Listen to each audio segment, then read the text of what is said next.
और Modi ji has done a wonderful job. खुदा करे कि हमें पाकिस्तान में मोदी जी जैसी कोई लीडरशिप मिले जो नेशनलिस्ट हो। आज इंडिया भारत बनेगा। जो चीज सीखने वाली है नरेंद्र मोदी और बीजेपी की पॉलिटिक्स से over the period of time, पिछले 10 सालों में उन लोगों को बताया गया है कि अब दुनिया बदल चुकी है। कि पड़ोसियों के साथ और बिलखसूस पाकिस्तान भारत के रिलेशनशिप बेहतर होना बहुत जरूरी है।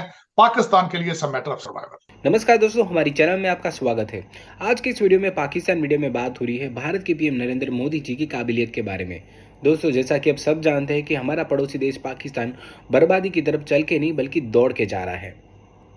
पाकिस्तान की इकोनॉमी की तो धज्जियां उड़ ही चुकी है, पर साथ ही में उन्हीं के पाले हुए तालिबान आज पूरे पाकिस्तान को तबाह और बर्बाद करने पे उतारू है। ऐसे में पाकिस्तान मीडिया ये ख्वाहिश कर रहा है कि काश काश उनके पास भी नरेंद्र मोदी जैसा कोई एक लीडर होता तो शायद पाकिस्तान बच भी जाता। पर हकीकत तो ये है कि पाकिस्तान के पास आज मोदी जी जैसा कोई लीडर नहीं है, और इसीलिए पाकिस्तान मीडिया ये बार बार ये चीज़ कह रहा है कि पाकिस्तान को अगर बचना है, अपने आप को बचाना है, तो उनको भारत के पैर पकड़ने ही होंगे, वरना पाकिस्तान का बचना मुश्किल ही नहीं नामुमकिन है। इसी विषय को लेकर पाकिस्तान मीडिया में और भी क्या चर्चा हो रही है वो देखने के लिए शुरू करते हैं इस वीडियो का अगला भाग। अब इंडिया का ग्लोबल स्टेटस है, आपकी जीडीपी $4 ट्रिलियन के करीब है, आपके पास को 500-600 अरब dollar as a foreign exchange reserve पड़ा हुआ है। Came up with this idea कि जी India is a global pharmacy. हमने जो है वो वैक्सीन्स भी बनाई हैं जो दुनिया में वो कहते हैं हमने फ्री तकसीम की।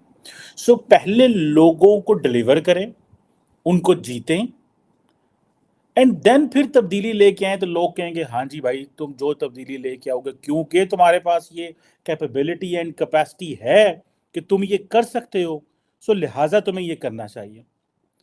साढ़े लीडर की कर देने। हमारे लीडर कहते हैं क्योंकि मैं वजीर आजम हूं, क्योंकि कानून में लिखा हुआ है। देखिए, एक होती डिफैक्टो पावर, एक होती de jure power, legal power and real power.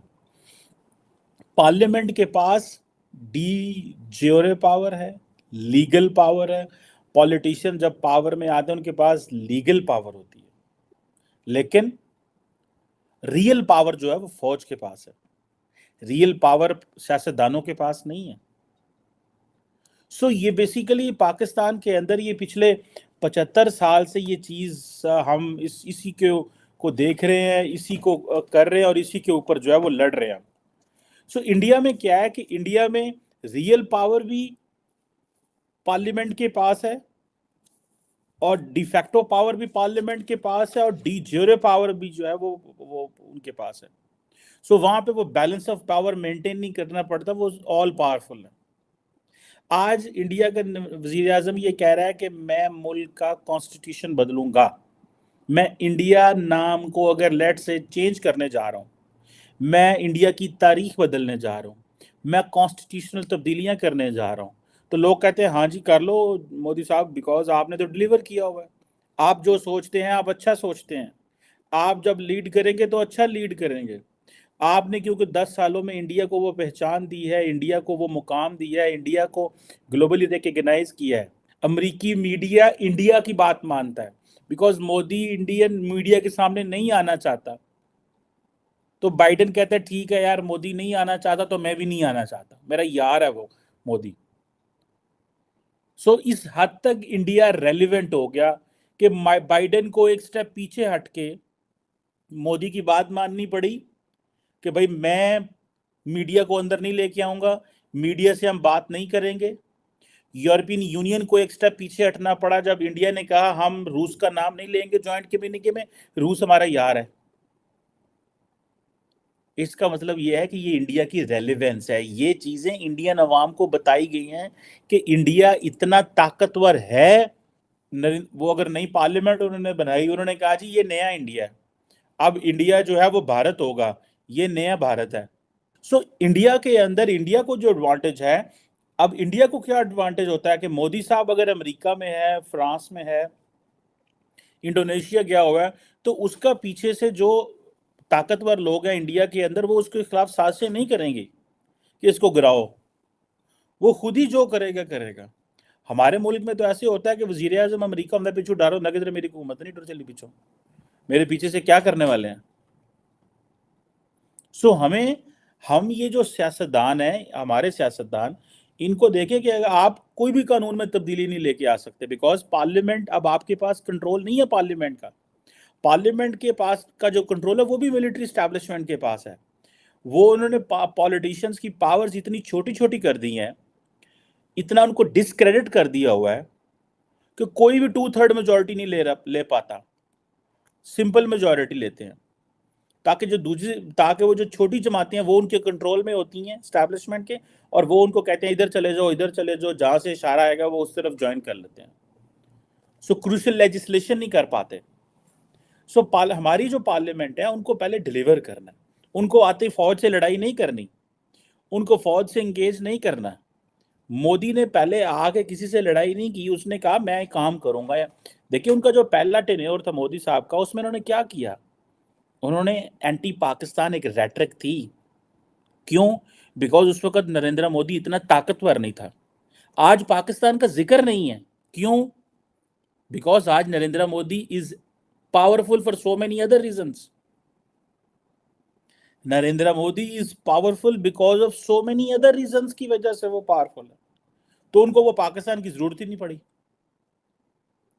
सो हमें हमारी पॉलिटिकल क्लास को जो चीज समझनी है वो ये है कि खुदारा इन चीजों को समझें कि पहले डिलीवर करें, पहले पार्लियामेंट को अकाउंटेबल करें, पहले खुद अकाउंटेबल हों, पहले ट्रांसपेरेंसी लेके आए, पहले लोगों को हक दें कि वो आपको सवाल कर सकें। गो के इंडिया में भी ऐसे ही है, सवाल करने की वहां कोई इजाजत नहीं है। मीडिया के ऊपर आए रोज तनकीद हो रही है कि वो कॉम्प्रोमाइज है, वो ये हुआ है, वो हुआ है। इंडिया का सोशल मीडिया भी बड़ा एक्टिव है, पाकिस्तान में भी सोशल मीडिया बहुत ज्यादा एक्टिव है।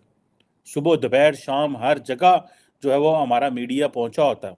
सो क्वेश्चन हमारे पास ये है कि आपने देखना ये है कि नरेंद्र मोदी ने किस तरह चीजें जो हैं वो पहले उन्होंने की हैं। पहले उन्होंने अपनी पावर को स्टैब्लिश किया है, विन की है, मेहनत की है, सुबह दोपहर शाम। उनके साथ लोग थे जो काम कर रहे थे, तब्दीली लाना चाहते थे। हमारे पॉलिटिकल क्लास को पहले अपने आप से लड़ना पड़ता है, फिर इस्टेब्लिशमेंट से, फिर अदारों से, फिर साजिशों से। सो पहले आप इकट्ठे हों, डिलीवर करें, सिस्टम को ट्रांसपेरेंट करें, और ये हौसला रखें कि अगर 5 साल आपको मिले हैं तो हर बंदा ये चाहता है कि मेरा नाम ही तारीख में लिखा जाए। भाई आपका नाम तारीख में लिखना ज़रूरी नहीं है। पाकिस्तान का ग्रो करना और स्ट्रगल करना और पाकिस्तान की तरक्की होना, अवाम की तरक्की होना ज़्यादा ज़रूरी है। सो अगर आपको 5 साल मिल गए, आप तरक्की नहीं करें, तो आप अगले को कहें कि ये मैं पावर आपको दे रहा हूँ, आप खुद चलाएं इसको, और जो कॉन्टिन्यूटी रखें इसमें, ना कि ये कहें जी जो मैं तब्दीली लेके आऊँ सारा क्रेडिट मैं लूंगा ताकि अगली दफ़ा पावर में मैं हूँ। ये इंडियन स्टाइल को अडॉप्ट करें, पहले डिलीवर करें। आज इंडिया भारत बनेगा, आज इलेक्शन कमीशन चेंज होगा, आज इंडिया पुरानी हिस्ट्री को भूलना चाहता है, लोग उसके ऊपर वो नहीं होगा। सो वो उन्होंने अपना जो डिलीवर किया है, मैं बार बार क्वेश्चन कहता हूँ डिलीवरी पे, डिलीवर करें। लोगों को आपकी शक्लों से प्यार नहीं होता, लोगों को आपकी तकरीरों से प्यार नहीं होता। हर बंदा चाहता है कि मेरी ज़िंदगी में कोई आसानी आई है कि नहीं आई। अगर मेरी ज़िंदगी में आसानी आई नहीं आई तो साथ वाले की ज़िंदगी में आसानी है, उससे साथ वाले की ज़िंदगी में आसानी है। मैं अगर 15 लोगों को जानता हूँ तो उनमें से कितने खुशहाल हैं, उन्होंने क्या किया कि वो खुशहाल हुए, और उन्होंने हुकूमत की कौन सी पॉलिसी जो है उसको देखा है उसको, और उसके बाद वो समझता है कि हाँ जी ठीक है। सो मुझे ऐसे लगता है कि हमें हमारी पॉलिटिकल क्लास को ये रूल्स फॉलो करने हैं कि पहले डिलीवर करें। लड़ाइयाँ ना लड़ाई आते हैं इस्टेब्लिशमेंट के साथ और फौज के साथ और जुडिशरी के साथ और बाकी